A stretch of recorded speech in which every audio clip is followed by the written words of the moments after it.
Chapter 2. Beryl Foster.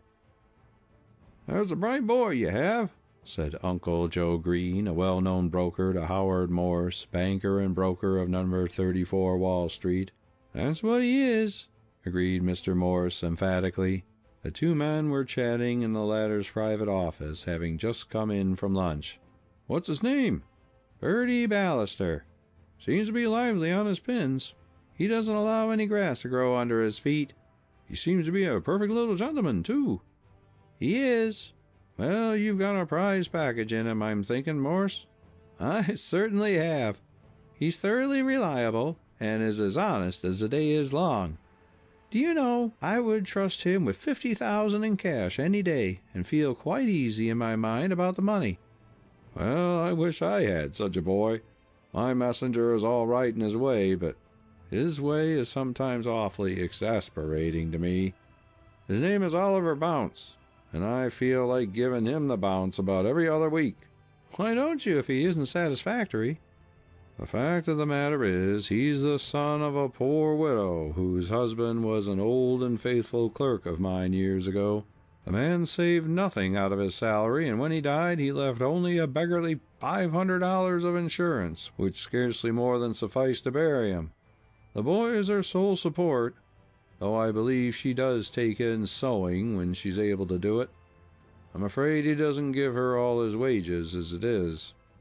"Bertie's mother's a widow, too, but she isn't dependent on the boy, though I understand he very dutifully gives her every cent of his wages. Mrs. Ballister is a highly accomplished musician, and gives lessons in the homes of many of the best families in Brooklyn, where she and her son live. Now, if you promise to keep the matter quiet, I'll tell you a secret." "I'll be mum." "Mrs. Ballister is broker Stuart Sheldon's sister." "No!" exclaimed Mr. Green in some astonishment. "Fact, I assure you." "Do you mean to say that millionaire Sheldon, whose family pride is well known, allows a sister of his to earn her living giving music lessons?" "He certainly does." "You surprise me. There must be something very serious in the background. Any idea what it is?" "Bertie's mother was Edith Sheldon before she married a struggling artist named Edward Ballister. Stuart Sheldon violently opposed the marriage, and after it took place he disowned his sister. Ballister was a gentleman and a talented fellow, but it was unfortunate. He painted pictures that didn't sell, from no other reason that I can see but sheer hard luck. At any rate, he died poor, and his widow drifted down to absolute poverty. In those days she did not seem able to turn her abilities to advantage. I'm afraid she would have wound up in the poorhouse but for assistance given her by some of the old servants in her brother's house. They helped tide her over till she got a start as a music teacher, after which she managed to get along and give Bertie a good common school education. Nearly a year ago I wanted a messenger, and one of Mrs. Ballister's patrons recommended the boy to me. I gave him a trial, and have never regretted it." Well, first time he came to my office with a message from you, I remarked his exceptional character. I suppose he's been there a score of times, and the more I saw of him, the better I liked him.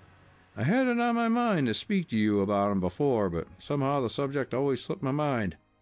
Does Stuart Sheldon know that his nephew is working for you?" "Well, you got me. I don't do business with Mr. Sheldon, and never had any occasion to send Bertie to his office. It is hardly likely he would recognize the boy if he saw him, unless he heard his name mentioned." "I dare say you're right. Well, I must be going, Morse. Shall I see you at the club tonight?" "No, I have a date with Mrs. Morse for this evening." "Which it wouldn't be safe for me to break," said the banker with a laugh. Uncle Joe nodded with a grin, and then took his leave. While this conversation was in progress, Bertie Ballister, with a note from his employer to another Wall Street firm in his hand, was hurrying up the street in his usual brisk fashion, when he came upon a group of lads about his own age, prominent among whom was Oliver Bounce, Uncle Joe Green's messenger, who were teasing a little girl that stood on the corner of Nassau Street selling violets. She had stood there every day for the past month, and Bertie had noticed her before. She was a very pretty little girl of 15 years, with hazel eyes and nut-brown hair, but she didn't look strong. There was something very attractive about her, for though poorly attired she looked as neat as a new pin, and had a very winsome smile and a soft musical voice. Evidently she was not a common child, for good birth and breeding was apparent in a dozen little ways. A great many brokers had got into the habit of buying her flowers, even when they didn't want them, for she had such a charming way of insisting on pinning the flowers where they ought to go, and some of the old fellows of the street were quite delighted, and now sported their bouquets regularly. Indeed, it was getting to be quite a joke on the floor of the exchange that certain elderly operators were getting to be real dudes all of a sudden, and they were subjected to no end of chaff on the subject. In fact, the pretty violet dealer was becoming so popular that she was always sold out before 3 o'clock, when she vanished from the corner and was seen no more until next morning at 10. No one, not even the bustling DT boys, had attempted to molest her before the present occasion, when Oliver Bounce and some of his cronies got the freak on them and set the ball rolling. They gathered around and pretended they wanted to make a purchase. "I suppose you'll trust a feller, won't you?" grinned Oliver, picking out a bunch and grabbing up a pin to attach it to the lapel of his jacket. "No," replied the little Miss very decidedly. "I don't know you. Besides, no one ever asked me to trust them. They are only 5 cents each." "My name is Bounce, and I'm one of the big brokers of Wall Street," chuckled Oliver. "I'll come around tomorrow and give you a check." "Now I know you're not telling the truth," objected the little maid. "I really cannot afford to let you have the violets unless you pay for them. It isn't fair for you to ask me to trust you when other gentlemen never think of doing such a thing." "Well, I'll tell you what I'll do.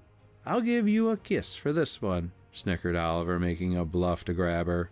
The other boys set up a roar of laughter at this sally of their companion, and it encouraged him to persevere. He had not intended to kiss her, but now he determined that he would, just to show off. His attitude was so familiar that the girl began to grow frightened. "Please don't annoy me," she begged. "You may have the flowers for nothing if you only let me alone." "No," grinned Bounce, advancing upon her as she retreated. "I never take anything for nothing. I've bought the violets, and I mean to pay you with a kiss. It's an honor you don't get every day. I know 100 girls on Fifth Avenue who would go without candy for a week if I'd just kiss 'em, but I wouldn't. I'm very choice in the matter. I've taken a shine to you, for you're real pretty. So toe the mark, or I'll hug you into the bargain." He grabbed her, scattering half of her stock of violets in the street, and tried to accomplish his object. Uttering a cry of distress, the little maid covered her face with her arms. Oliver roughly tried to pull them away when something happened. He got a whack in the jaw from an unexpected source, which sent him staggering back from his victim. With a roar of anger he glanced about him and spied Bertie Ballister, with clenched fists and flashing eyes, stepping forward to protect the violet seller. "Aren't you ashamed of yourself, Oliver Bounce?" cried Bertie indignantly. "Yeah, so it's you, is it?" snarled Oliver with a menacing look. "How dare you strike me, you monkey?" "Because you deserved it," said Bertie resolutely. "Oh, I did I?" roared Oliver. "Well, you're going to get what you deserve right now, do you hear? I've had it in for you for some time, and now I'm going to wipe the sidewalk with you. Don't let him run off, fellers," he added to his friends as he began to roll up his sleeves and otherwise prepare for action. Bertie didn't flinch as he noticed the sinister preparations Oliver Bounce was making for a set-to with him. He was a courageous boy, and although he had never engaged in a fight in his life, he was not going to shirk the responsibility he had taken upon himself in protecting the little flower girl. No, not even if Bounce pounded him to a jelly. He was prepared to take his medicine in a good cause, but it was also certain he didn't intend that the enemy should have it all his way. "Please don't get into trouble on my account," begged the little maid. "You're very good to try and save me from that boy, and I shan't forget it, but you really mustn't suffer for it. It would make me feel very bad indeed if he hurt you." "Oh, he won't hurt me," replied Bertie with a confident smile. "He's bigger and stronger than you," whispered the girl apprehensively. "That doesn't always count." What was the reason of Bertie's confidence? Well, for one thing, he was stronger than he looked, as he had been taking systematic gymnastic exercise under an instructor for a year past. Then he was quite an expert boxer, having taken a full course with the gloves from a professor of the art of self-defense. Oliver, fully satisfied he could do Bertie up without much effort, approached him deliberately, but with a nasty expression in his eyes, and struck out suddenly at his face. Bertie easily parried the blow, and as easily warded off Bounce's left. Then Oliver grew hot under the collar and went for Bertie in earnest. A jab in the ear aroused Ballister, and he became aggressive himself.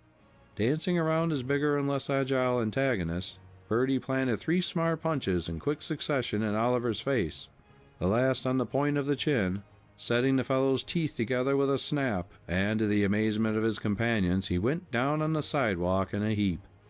A crowd began to gather, and then somebody cried, "Look out, a cop is coming!" Oliver's friends scattered in a twinkling, leaving Bounce to his own devices, while Bertie, not wishing to be arrested for scrapping, began hurriedly to gather up the scattered bunches of violets and return them to the girl. "You're so good," she said gratefully. "Let us cross the street away from these people. You will tell me your name, won't you?"